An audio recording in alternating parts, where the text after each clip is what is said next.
Selamat datang di Podcast Mina, tempat bercengkrama ringan bersama sahabat Mina Poli di seluruh Indonesia. Setiap episode akan menemani kamu menyelami lebih dalam kekayaan perikanan, menggali insight baru budidaya, dan membawa kamu mengikuti arus perubahan aquaculture. Bersiaplah, karena kita akan memasuki dunia baru.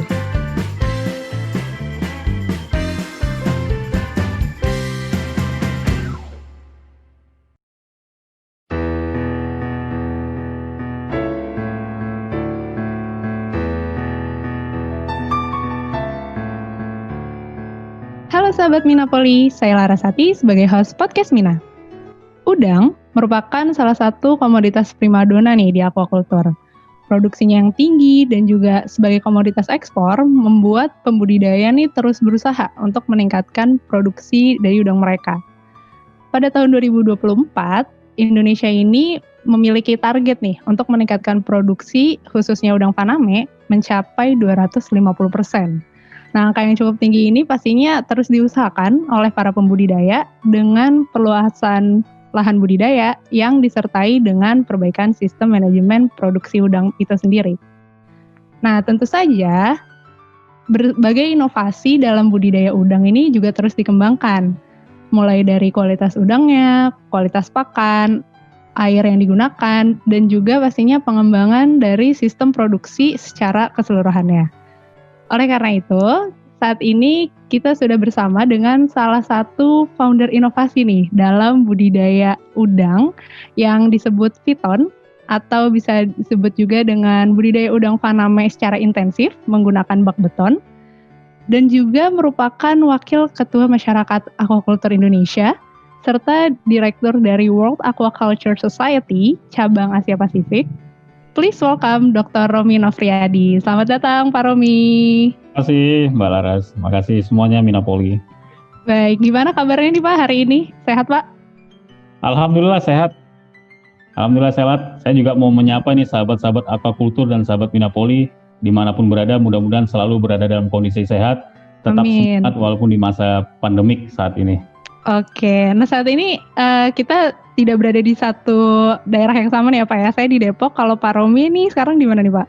Ya, ini saat ini sedang di Laboratorium Kesehatan Ikan dan Lingkungan di Balai Perikanan Budidaya Laut Batam.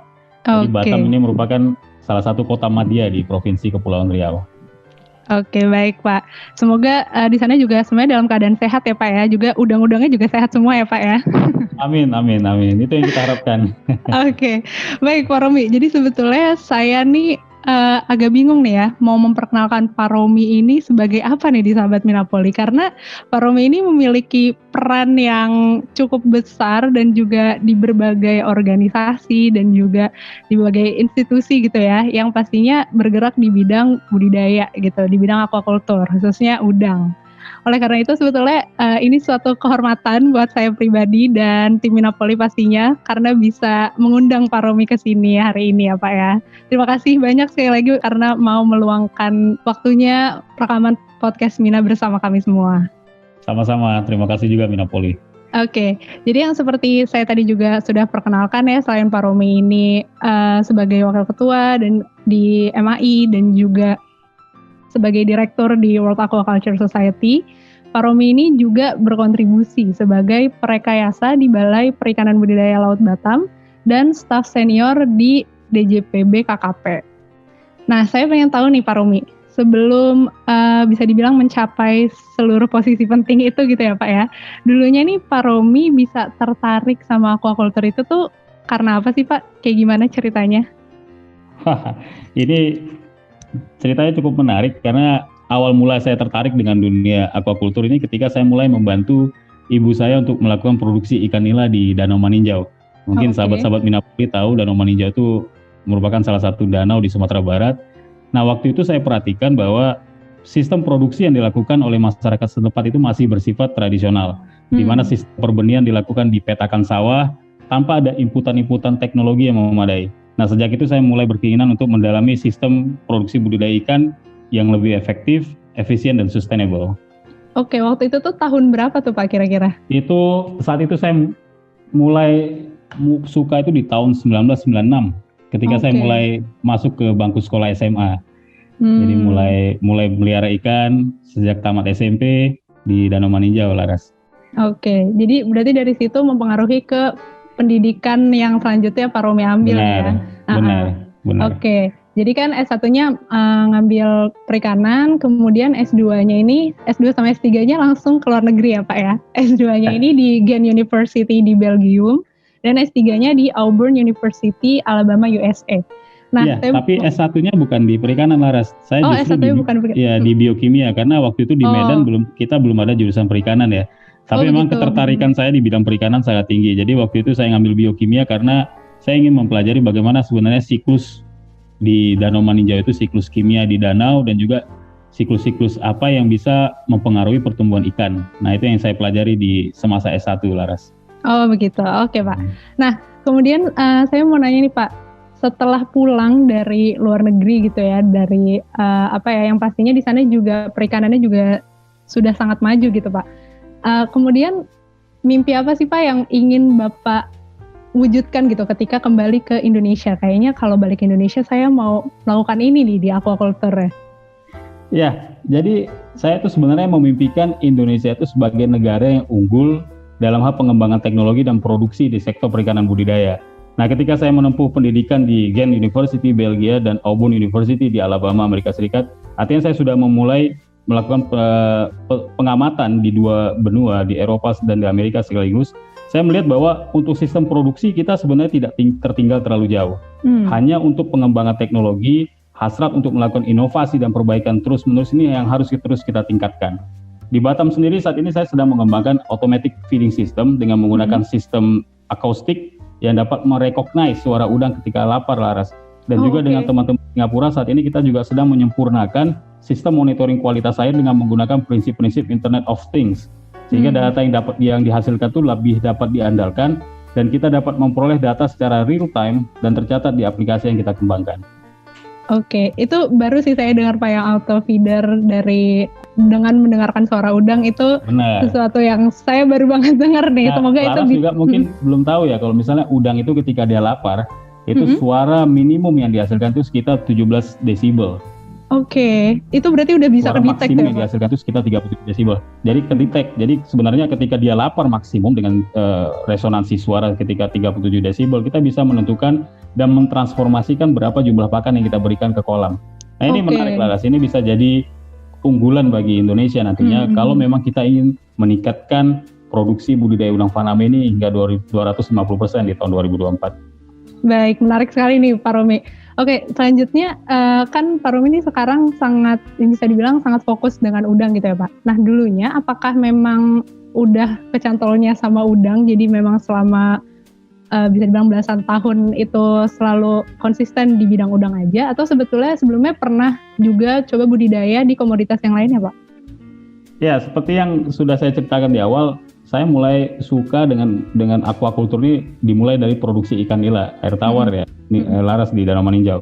Kemudian tahun 2005 saya bergabung di Balai Perikanan Budidaya Laut Batam. Nah di sini saya justru fokusnya di ikan-ikan laut seperti ikan kerapu, ikan kakap putih dan bawal bintang. Saya mulai jatuh cinta dengan udang faname ini ketika saya melakukan riset selama 4 tahun di Auburn University. Di situ saya digembleng mulai dari awal sampai hingga bisa dikatakan paham untuk melakukan udang faname ini secara intensif melalui penggunaan teknologi dan sistem pemberian pakan yang optimal di Amerika Serikat.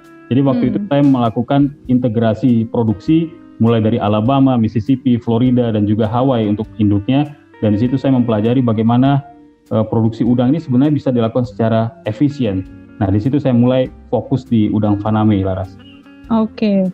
Kemudian menurut Pak Romi nih tadi kan juga sudah dibandingkan gitu ya dengan Pak Romi sudah pernah melihat sendiri gitu berbagai negara maju mengembangkan udang faname ini. Kemudian kalau misalnya di Indonesia sendiri menurut Pak Romi beberapa tahun ke belakang itu perkembangan budidaya udang faname itu seperti apa sih Pak? Saya melihat perkembangan udang faname di Indonesia ini tidak bisa dikatakan sebagai fast growth. Artinya ada satu titik yang bisa membuat produksi udang kita ini seperti mengalami perlambatan. Namun peluang ekspor udang faname ini sangat besar, baik untuk destinasi yang sudah existing yang ada saat ini, maupun juga negara-negara yang baru memulai perubahan gaya hidup Laras, mulai dari sebelumnya mereka konsumsi red meat, sekarang mulai beralih menjadi white meat seperti udang faname. Nah, ketika saya di Batam, saya melihat potensi itu semakin besar karena negara-negara tetangga kita seperti Singapura dan Malaysia itu demand-nya terhadap udang faname ini sangat tinggi. Nah, di situ saya melihat bahwa Indonesia memiliki potensi yang cukup baik dan kita memiliki luas wilayah yang cukup memadai. Kenapa tidak kita melakukan produksi dan juga inputan teknologi yang baik sehingga produksi udang faname kita ini bisa menjadi lebih optimal.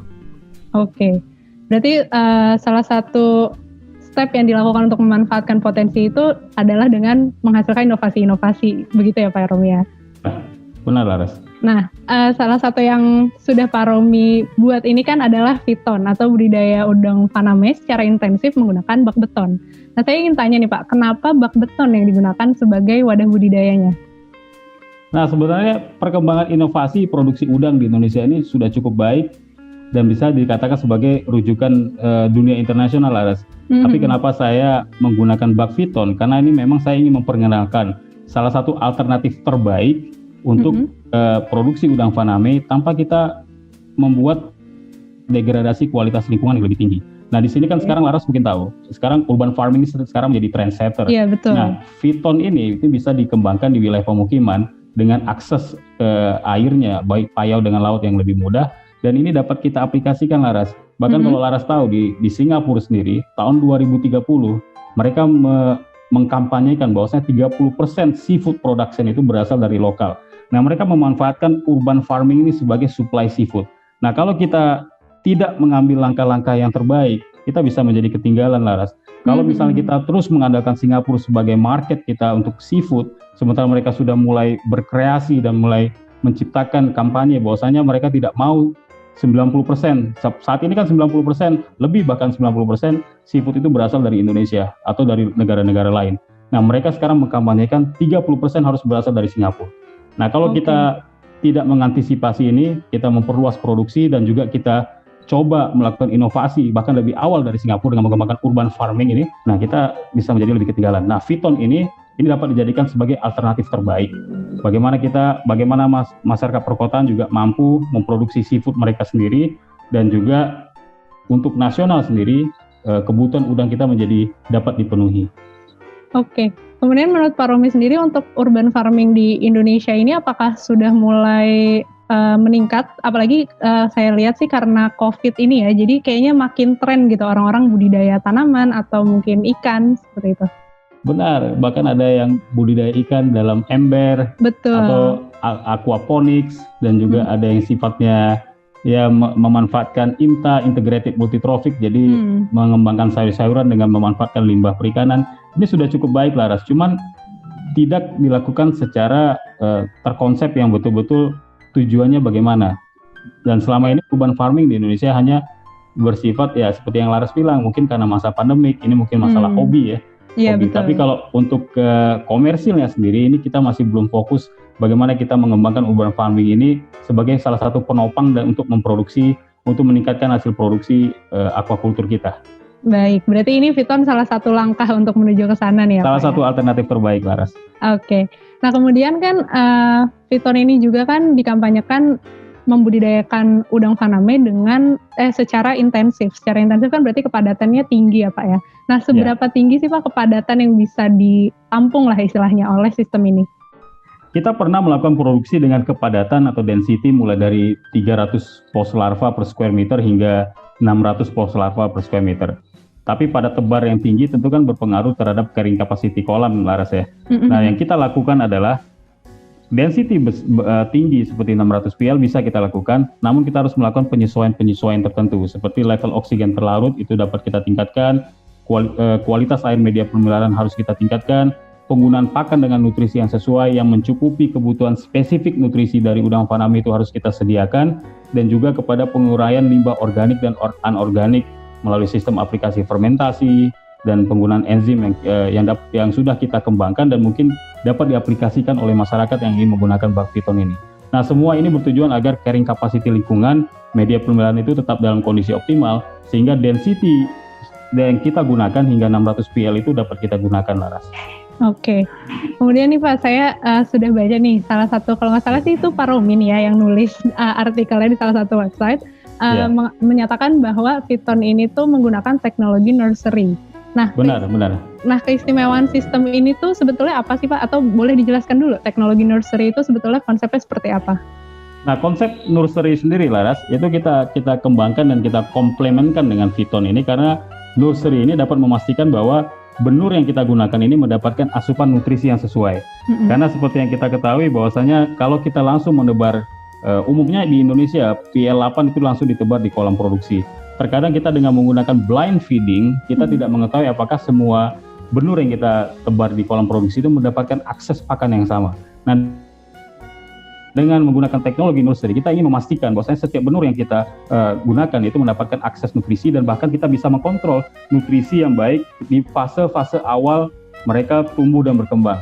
Sehingga nanti pada akhirnya dengan nursery ini kita memastikan bahwa udang itu dapat tumbuh secara konsisten dengan average daily growth-nya yang cukup baik.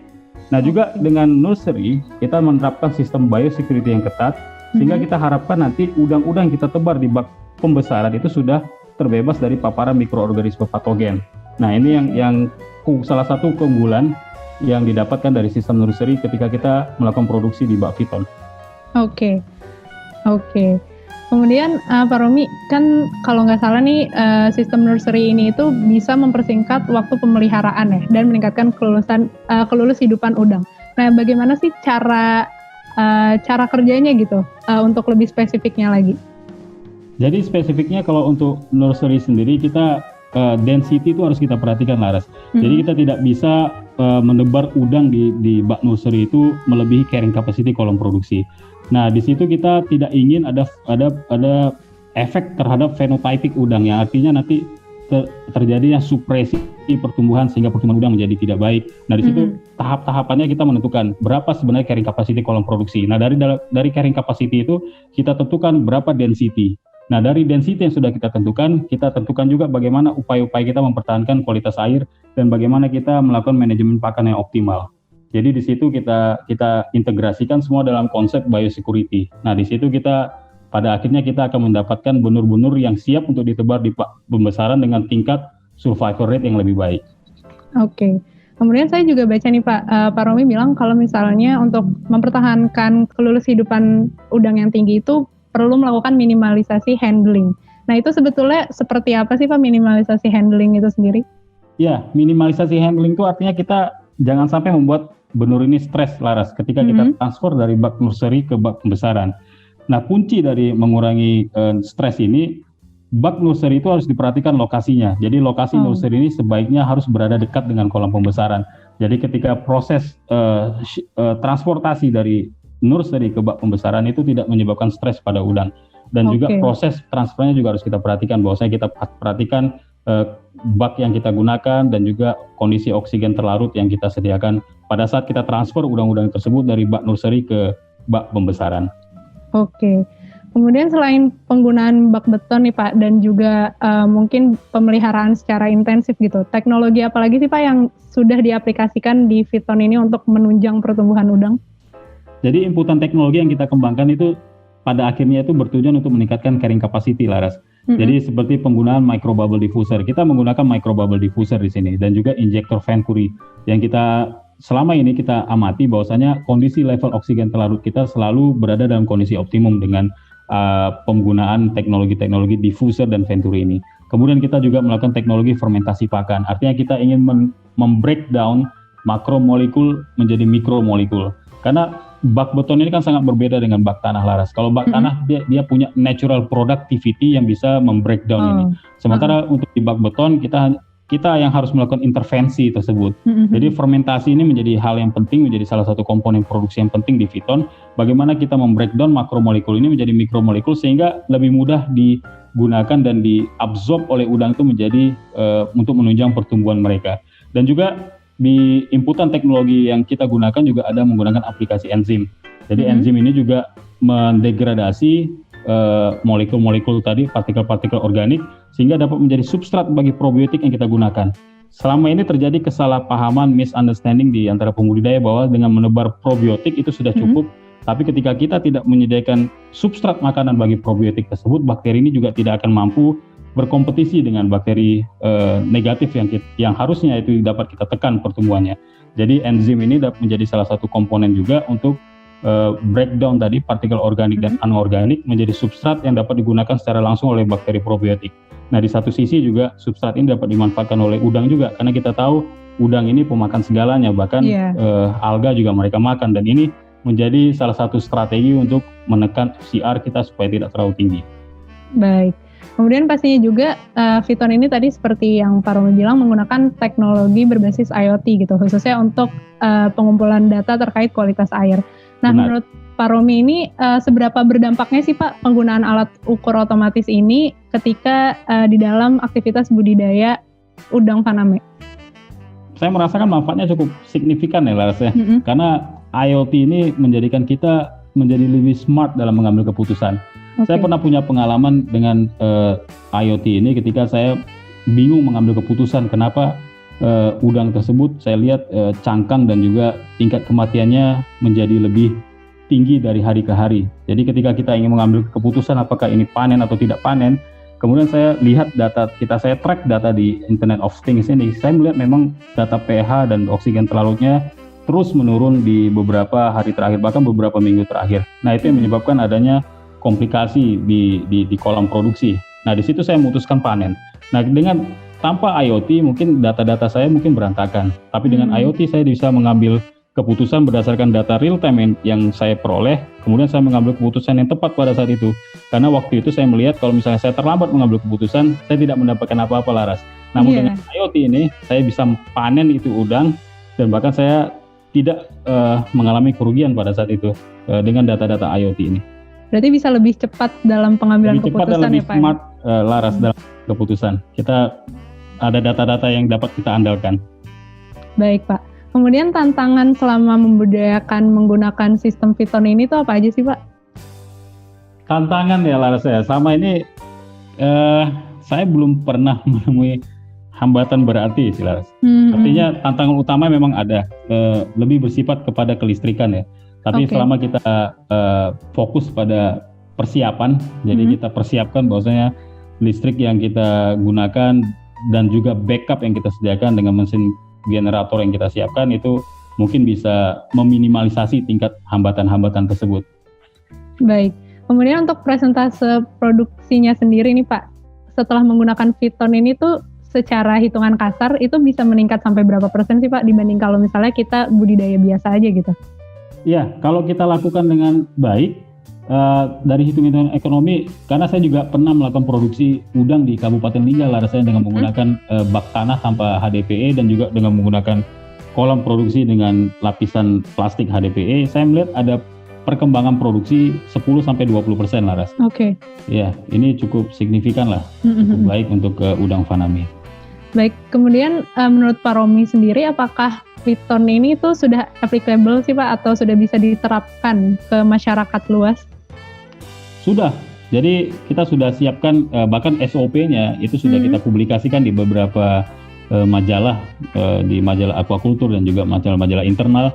Jadi perlu sistemnya sudah kita siapkan, aplikasi teknologi yang dibutuhkan itu juga sudah kita siapkan, dan yang pasti perlu diperhatikan bahwa sistem pembuangan harus direncanakan dengan baik, karena tanpa sistem pembuangan yang baik, sistem yang baik pun juga tidak akan dapat berjalan dengan baik.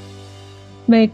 Kalau gitu boleh tahu nggak Pak, sistem Fiton ini tuh sudah dipakai di mana saja sih Pak? Jadi sudah ada beberapa teman kita di Bintan juga sudah mulai membangun sistem ini Laras, dan juga mereka sudah melakukan produksi mungkin skala kecil ya. Tapi kita step by step lah Laras. Jadi kita ketahui juga bak beton ini juga sudah dilakukan oleh beberapa teman pembudidaya di beberapa daerah lain, tapi mungkin berbeda dengan sistem inputan teknologi yang diterapkan. Jadi karena karakter bak beton ini berbeda dengan karakter kolam tanah ataupun kolam tanah yang dilapisi dengan plastik HDPE, jadi sistem inputan teknologinya juga manajemen air, manajemen pakan juga harus dibedakan. Nah, inilah kunci sukses dari pemeliharaan udang faname kalau mau dilakukan secara intensif di bak beton. Oke, kemudian untuk masa pakainya sendiri nih Pak, sistem Fiton ini tuh bisa sampai berapa lama sih? Jadi kita saat ini sudah melakukan 4 kali sistem produksi Laras ya. Dan bahkan ada teman kita di Batam juga, teman-teman dari Korea itu mereka sudah melakukan hampir 8 kali siklus produksi. Jadi sebenarnya dengan pemeliharaan yang baik, baboton ini dapat digunakan secara kontinu, dan sampai saat ini kita melihat lebih dari 20 siklus produksi itu masih bisa digunakan gitu. Oke. Jadi cukup baik. Kedepannya ini Viton kira-kira akan mengaplikasikan inovasi atau teknologi apa lagi nih Pak? Pak Romi udah ada bayangan belum? Nah, jadi untuk siklus berikutnya kita sudah melakukan kerjasama dengan beberapa teman ya. Jadi kita akan aplikasikan pakan terapung. Jadi kalau Laras tahu di udang Faname, para pembudidaya mungkin lebih dari 90% pembudidaya udang di Indonesia ini menggunakan pakan tenggelam ya, menggunakan pelleting. Iya betul. Jarang ada yang menggunakan pakan extruded atau pakan terapung. Nah, cara pakan pelleting ini memiliki kelemahan bahwasanya kalau dia menggunakan plant protein source seperti soybean meal sebagai komposisi utama, dengan menggunakan pelleting ini faktor anti nutrisi yang ada di soybean meal itu masih tetap ada. Jadi udang tidak bisa memanfaatkan secara optimal nutrisi yang ada di pakan tersebut. Nah, dengan extruded kita berusaha meremove, paling tidak kita mengurangi atau mendeaktivasi anti nutrisi tersebut. Nah, dengan extruded yang tepat, kita atur suhu di extrusion prosesnya itu, kita mampu melakukan setting terapungnya berapa lama. Jadi tidak terlalu lama, tapi di satu sisi kita mengurangi keberadaan anti nutrisi, dan nutrisi yang ada di pakan tersebut bisa langsung dimanfaatkan secara optimal oleh udang Faname. Berarti pengembangannya lebih ke arah pakannya nih ya Pak ya? Pakan, ya, dan juga dengan menggunakan acoustic feeding tadi Laras. Jadi kita bekerja sama dengan Politeknik Negeri Batam di sini. Kita juga sudah melakukan inovasi dengan robotic feeding. Jadi robotic feeding ini dengan menggunakan tenaga surya, kita tinggal menggunakan remote.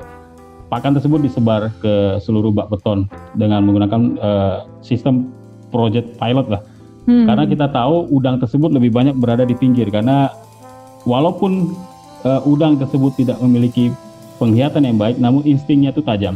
Mereka tahu di mana letak-letak pakan yang biasa mereka temui. Nah, lemparan teman-teman teknisi itu biasanya hanya 1 meter atau dari pinggir, dan itu mengapa udang tersebut lebih banyak berada di pinggir. Sementara di tengah itu sangat jarang kita temui udang berkumpul di tengah-tengah kolam.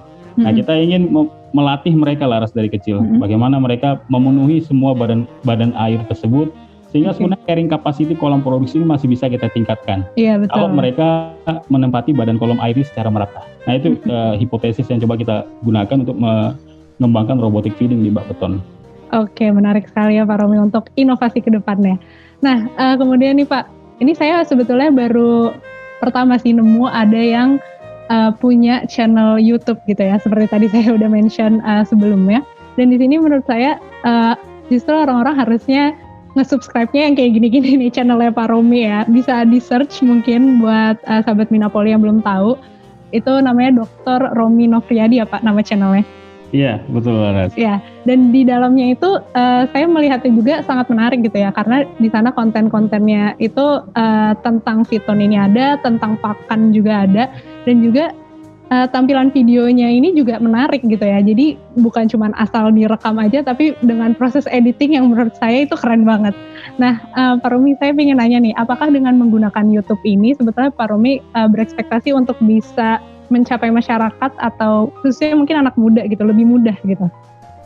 Iya benar Laras. Jadi sebenarnya YouTube channel ini baru saya buat beberapa bulan yang lalu Laras ya. Oh oke. Nah, intinya saya pengen sebenarnya membuat video-video interaktif dan juga video-video edukasi. Nanti ke depannya di sini saya juga dibantu oleh beberapa mahasiswa Laras di Batam ini. Jadi untuk melakukan perekaman, jadi saya ingin melakukan edukasi sebenarnya. Apa sebenarnya sistem metabolisme, apa itu pakan, apa itu nutrisi, apa itu aquaculture, tapi dengan suasana santai Laras. Betul. Saat ini masih 1-2 video yang baru kita siapkan. Nanti ke depannya kalau misalnya sistem produksi kita bisa lebih enjoy dan waktu free time kita cukup lapang, kita coba menghasilkan konten-konten baru di YouTube ini. Jadi saya juga mengharapkan teman-teman Minapoli dan Aquaculture bisa memanfaatkan channel ini untuk saling berdiskusi. Nah, saya coba juga menggunakan sudut pandang anak muda sekarang Laras ya. Makanya editing itu saya lakukan supaya lebih menarik sebenarnya. Oke. Tapi kita pastikan make sure itu next untuk kontennya akan lebih edukatif. Baik, ditunggu Pak Romi untuk video-video selanjutnya. Oke, berarti ini bisa dijadikan contoh juga kali ya untuk sahabat Minapoli di luar sana, siapapun yang mendengarkan, untuk menggunakan platform digital seperti yang sudah dilakukan oleh Pak Romi gitu ya. Dan pastinya bisa tentang apa aja, nggak mesti udang aja ya Pak Romi. Mungkin kalau Pak Romi karena fokus atau sangat paham di udang, share udang, mungkin nanti yang lainnya ada komoditas-komoditas lain itu pastinya akan jauh lebih seru lagi gitu ya, sharing tentang ilmu aquaculture itu sendiri. Oke Pak Romi, jadi kita nih sudah sampai di penghujung podcast Mina, nggak kerasa ya Pak ya? Iya. Jadi mungkin pertanyaan terakhir Pak, apa harapan Pak Romi untuk aquaculture Indonesia di masa yang akan datang? Mungkin khususnya untuk anak-anak mudanya. Ya, Indonesia sebenarnya memiliki potensi yang sangat besar untuk mengembangkan sektor industri perikanan budidaya. Bahkan banyak orang mengatakan ini sebagai the sleeping giant. Nah, kita tinggal menyiapkan cara yang efektif bagaimana kita membangkitkan dan membangunkan the sleeping giant ini. Jangan tidur terlalu lama ini. Jadi kalau bisa perikanan budidaya ini menjadi andalan ekonomi bangsa. Nah, saya memiliki mimpi bahwasanya kalau Jepang itu dikenal sebagai dengan teknologi, China dengan sistem perdagangan dan budaya yang dihasilkan, Amerika dengan sistem keberagaman dan sistem demokrasi. Nah, apa yang bisa kita andalkan dari Indonesia? Indonesia ini harus dikenal kedepannya sebagai penyedia ikan hasil produksi budidaya yang berkualitas. Nah, saya berharap ini anak-anak muda sekarang ini mulai melakukan roadmap strategi yang jelas, mengembangkan kapasitas diri dan institusi dengan terus-menerus belajar dan memberikan yang terbaik untuk bangsa. Jadi jangan takut untuk menempuh studi di luar negeri, karena sebenarnya studi di luar negeri ini cukup baik untuk membangun networking kita. Jadi bangun juga kepercayaan diri, self confidence kita menjadi lebih tinggi ketika kita bicara di dunia internasional, dan kita juga jangan takut bermimpi untuk memimpin organisasi-organisasi dunia. Dan saat ini saya berupaya memang dengan dibantu didukung oleh teman-teman seperti teman-teman Minapoli dan teman-teman aquaculture. Saya bahkan berambisi memang untuk menjadi salah satu pemimpin di World Aquaculture. Jadi mudah-mudahan saya apply untuk posisi presiden untuk World Aquaculture, dan ini akan menjadi histori bagi Indonesia bagaimana seorang anak Indonesia itu mampu memimpin organisasi perikanan budidaya dunia. Nah, ini juga harapan saya ini juga dapat diikuti oleh anak-anak muda saat ini, Laras. Amin. Luar biasa menginspirasi ya Pak Romi ya. Semoga sukses juga tuh Pak untuk jadi Presiden World Aquaculture Society. Baik, terima kasih banyak Pak Romi untuk waktunya karena sudah mau bercengkrama dengan sahabat Minapoli dan juga saya hari ini. Semoga dari sini mendapatkan banyak gambaran ya, terutama tentang budidaya Paname itu sendiri. Thank you guys for listening. My name is Larasati Puspita Dewi. My name is Romi Nofriadi. See you in another episode. Goodbye.